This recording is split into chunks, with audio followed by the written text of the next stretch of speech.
Good morning, everyone. Welcome to EastWestRving. Thanks for joining us today. Today we got two small projects we have to get done. One is a safety item, which every RV should have, whether it's a big giant Class A or a little vintage tow behind. It's pretty important to have. And the other is more of a comfort item. So stick with us and let's get it done.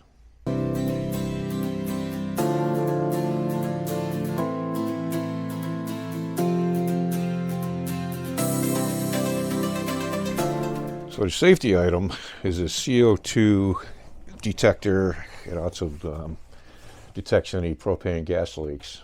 As you can see, the lights are flashing. This thing was manufactured in 2013, so it's pretty old. We're in 2025, so it's about 12 years old. It's time to replace it. And you can find these on Amazon, pretty close to the exact replacement. They're roughly about $50 something, so it's worth it. So the first thing you do is just pop this plate off. It's a little face plate, and there's 4 screws. I have 3 of them out already. Let's take this last one out. It's pretty simple, and you can see it's hardwired. Let's pull these wires out. So it's pretty basic. There's a ground, and there's a power wire, and that's it. Pretty simple. It may not be the exact same size, but it'll be pretty close. The other one we bought to replace this is a little bit smaller than this opening, so I just make a nice plate for it and cut the hole in the back of the plate to mount it. So they're pretty straightforward. You do want to turn off your power. I usually just disconnect the battery before I hook these up. So we'll shut the battery off, we'll get these wires cut and get the new one replaced.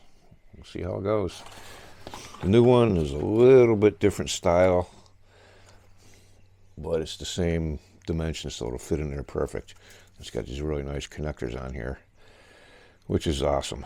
It makes life a lot easier.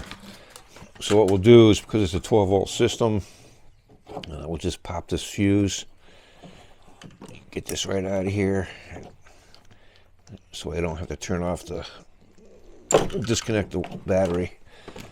So it's a little 1 amp fuse, and we're just going to cut the wire on the cold side, like that. Cut this black one right here. That's the old unit done. This new one, it's got these really nifty connectors. So we'll just, I don't have a wire strip around me, so we'll just take a lighter, just pull off that insulation on both sides.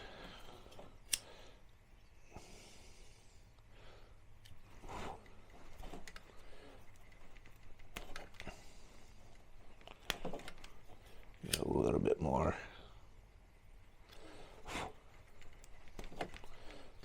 Alright, just twist these wires up. It's 1 for 1. It's pretty simple, straightforward. You got a black and a white. Let's pull this connection out. Let's put the hot wire in. Wow, look at that. Put the fuse in.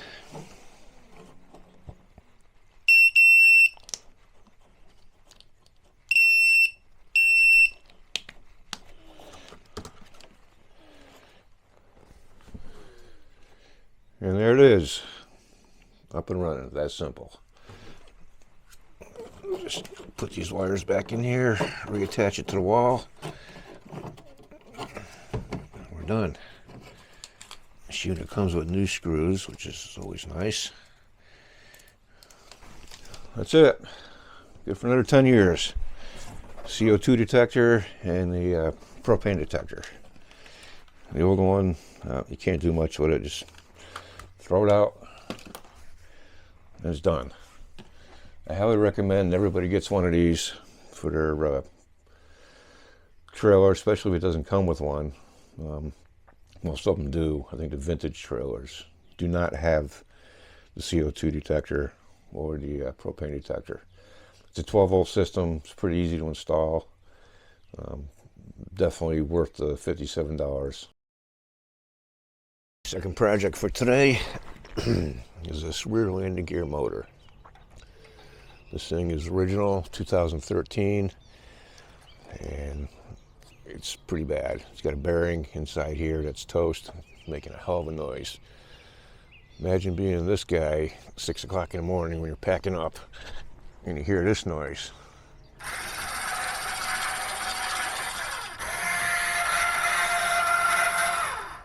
Yeah, that's pretty bad. You don't want to be that guy. Unfortunately, we were all of last year. So I already took the 4 bolts out of here. We're just going to pop this right out. And that's it. These are pretty much standard motors. It's just a positive and a negative wire. That's it. So the new one,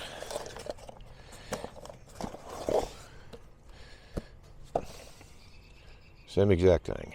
I got a ton of wire. So this should slide right in. If you see, it's got a slot in here, which will fit in here. So just gotta find the right location. Might have to spin it a little bit. Just get a screwdriver and turn this a little bit so I can line this up.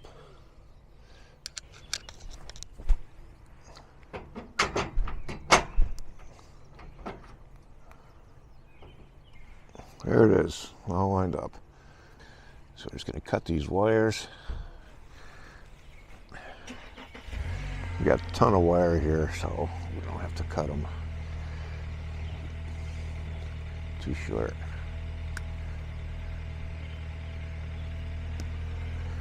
There's the old motor. I have some of these quick connect or splices. I'll just use those and we'll wrap it with tape. Electrical tape. All right, the connections are made. Just throw a little bit of electrical tape on there. It's really not going to do much, but keep some of the moisture out. All right, got the tape on there. I'll throw some bolts in here next so I can secure this thing. Don't give you much room to work. Let's drop this gear down a little bit.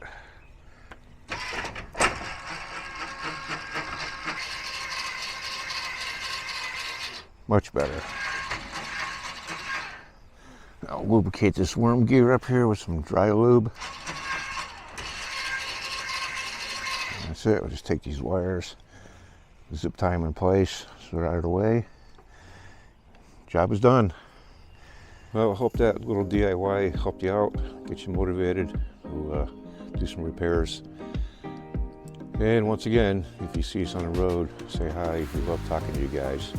We appreciate all of you, and thanks for joining us. Happy camping.